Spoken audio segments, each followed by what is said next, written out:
Columnist Bret Stephens. I would try to say happy Passover to you in Hebrew, but Michael Oren laughed at me earlier in the show, Bret. So happy Passover to you. Chag Sameach. Thank you. You see, I can't do that. That's why I have you on. Bret, question for you first. I had Peter Baker on and James Homan on, and I have a little quiz for journalists. Do you know what stepped up basis is? I do not. What is it? It's a tax rule that says if your mom and dad go to their reward tomorrow and they get hit by a bus, whatever real estate they own is valued as of today, not as of when they bought it. So you don't have to pay taxes on the difference. Joe Biden wants to repeal that. It will screw basically every American whose parents and grandparents own a home. But nobody knows about it, and it's in the Biden tax plan. I want to talk about China with you, but do you think he's going to get away with the largest tax increase in history? Well, it would worry me if he does. Now that you tell me, I think. Look, I suspect he isn't because I think on balance, the 50-50 Senate is really a 51-49 Republican Senate because of of our senator from West Virginia. Yeah, Joe Manchin. Joe Manchin. And I think it would be extraordinarily bad economics. I mean, obviously, I have to look at the tax plan, and as your audience just found out, I haven't done so in the last week or so. I've been working on some other things, but on the whole, I'm of the view that large tax increases are overwhelmingly regressive for the entire economy, including those that hit people who are allegedly wealthy, but really have just been building up wealth through savings or through the fact that their assets have become more valuable over the years, and that ends up being a massive hit on the middle class.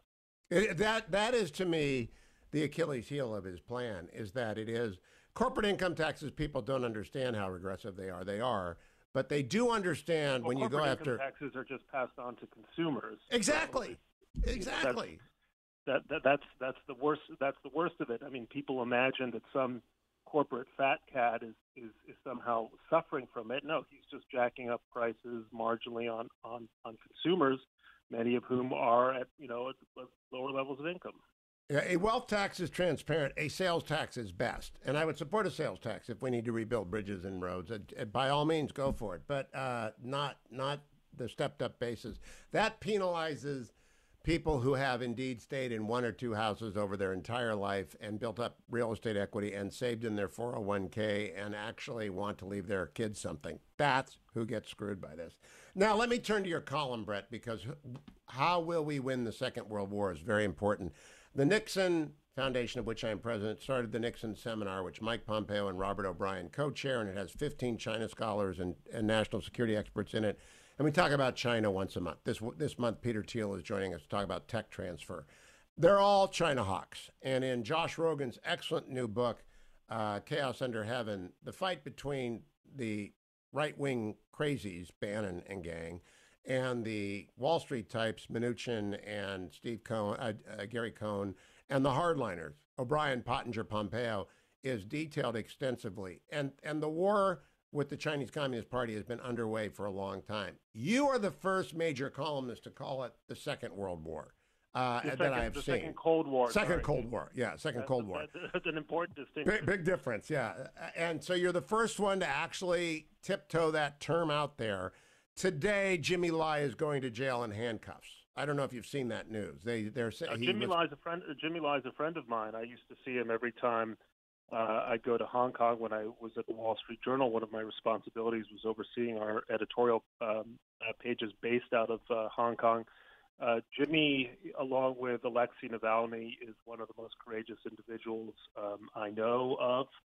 And what has happened to Hong Kong, and the fact that it has happened almost unnoticed, or at least it has happened without incurring, the kind of outrage that it deserves, is one of the most depressing signs of our age. Jimmy Lai has to become the new Solzhenitsyn. He has to become the new Sakharov. He is He's going to jail. I saw a picture of him in handcuffs about 30 minutes ago. He's been convicted. He's going to jail, as are a number of other. Martin Lee is going to jail. Yeah. They're ruthlessly eliminating the voices of freedom in Hong Kong, and they are the Chinese Communist Party.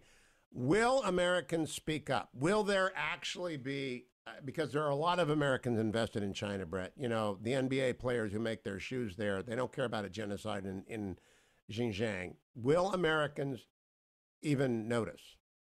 Well, they haven't. I mean, that's what's so devastating about what has happened to Hong Kong. Essentially, a city of many millions of people, I don't know, 5 or 6 million people, has been taken over by a tyranny in open violation of international law.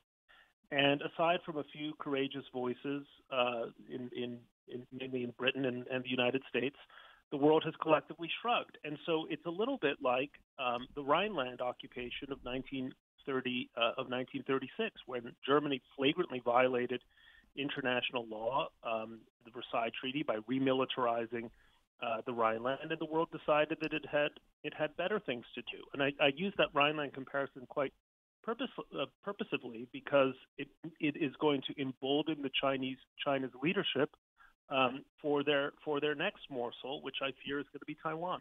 I think it is Taiwan, and I have been talking with a senior East Asian diplomat last week who told me it won't be an invasion. It'll be little green men that will be all over the deep cells in China, and they'll just show up one day and arrest everyone. Let me ask you, Bret, about Americans, though.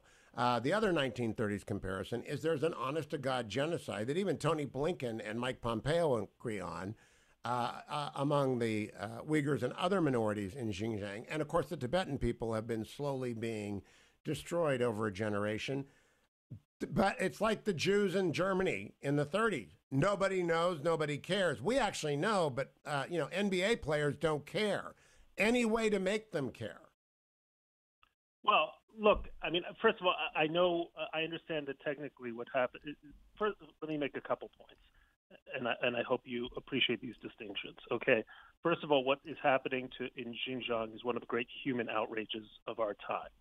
Secondly, we should be careful about comparisons in that respect to Jews in the 1930s and 1940s. Because what is happening here is terrifying, needs to be called out. Millions of people are not being physically slaughtered, although they are at risk of doing that. The third point here is that if you are not profoundly alarmed and outraged about what it means both for the Uyghur people and what it portends for China's behavior in general, you're just not paying attention. So, one of the things that I find outrageous is people who care deeply about social justice in the United States, and of course they're right to do so, simply shrug their shoulders when it comes to vastly greater injustices taking place in the rest of the world, places where, as you said, some Americans see no problem profiting from. No, I want to agree with you. I am very careful. I said 1930s for a reason. The Holocaust gathers momentum in 39 through 45.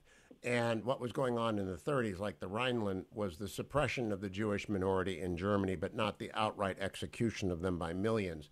I think that the 30s treatment of the Jews in Germany does have a counterpart with the Uyghurs and other ethnic minorities. Yeah, I agree. I just want to be very careful. Yeah, we don't want people to. There is no yet massive, large-scale immolation of a people based on their ethnicity or their unacceptability in the order of the regime. However, I will say, since systemic racism is on the lips of everyone, I think the Chinese Communist Party is the most systemically racist government maybe in history. Do you agree? Well, the Nazis are hard to beat, and Stalin vis-a-vis the kulaks is hard to beat, but they're up there. The Han bigotry, the anti-Han bigotry of China, the anti-anybody but Han bigotry of China is pretty extreme, Bret Stephens. Look, the Chinese regime is built on the foundation of terrorism on a scale probably unmatched in human history. I mean, if you compare it to the Soviet Union or to Nazi Germany, it may even exceed it. And I have a vivid memory of when I was at the Wall Street Journal being lectured by a Chinese foreign ministry official because we had published pieces sympathetic to the Uyghur movement. This is going back to 2009 or 2010. And observing, I was looking at him and thinking, the biggest terrorist who ever lived in the world has his portrait looming over Tiananmen Square, and that's Mao Zedong. And the tragedy, Hugh, as you know, is that after 40 years with following Deng Xiaoping, of thinking that China might be moving away from that legacy of evil. You have in Xi Jinping a guy who is very self-consciously trying to restore the kind of cult of personality politics and the military aggression and domestic repression that his predecessor pioneered for the Chinese people. Yeah, former National Security Advisor O'Brien said he's just a Maoist, and Mike Pompeo at the Nixon Library, with Nixon's grave in the background, said, look, that experiment's over. We tried that, and once they got in the WTO, the communism returned, and now with Xi. Question is, when you published your column, did the bots attack? Because unlike the Soviet Union, it was not intertwined with the Western economy. China is deeply intertwined with the Western economy. Their influence operation is vast and ongoing. Did you feel it after your column? Oh, I've stopped. So in the last couple of years, I've actually truly stopped paying attention to social media, and it's been the best thing in my life. So I don't know. I assume as much, but I was pleasantly surprised that the column did well. Usually, foreign policy columns kind of sync with readers. It's not where reader interest lies, but clearly this is a live issue with at least with the readers of the Times. And a great many of them, I think, understood. And I usually don't find my readers always agreeing with me. In this case, many of them did, because they understand that what is happening in China is not simply a function of what Donald Trump did or Barack Obama did or what Joe Biden did. This represents a challenge to the United States on a bipartisan basis, every bit as severe as the one that Stalin presented to us back in 1946 and 1947, when Churchill was warning of an Iron Curtain, and the Soviets were trying to take West Berlin. Well and truly said. I hope you're right about Jimmy Lai and the other Hong Kong dissidents who are the new Solzhenitsyns and Sakharovs. We have to support them, and I hope it's one of many columns. Bret Stephens, happy Passover to you. Good to talk with you.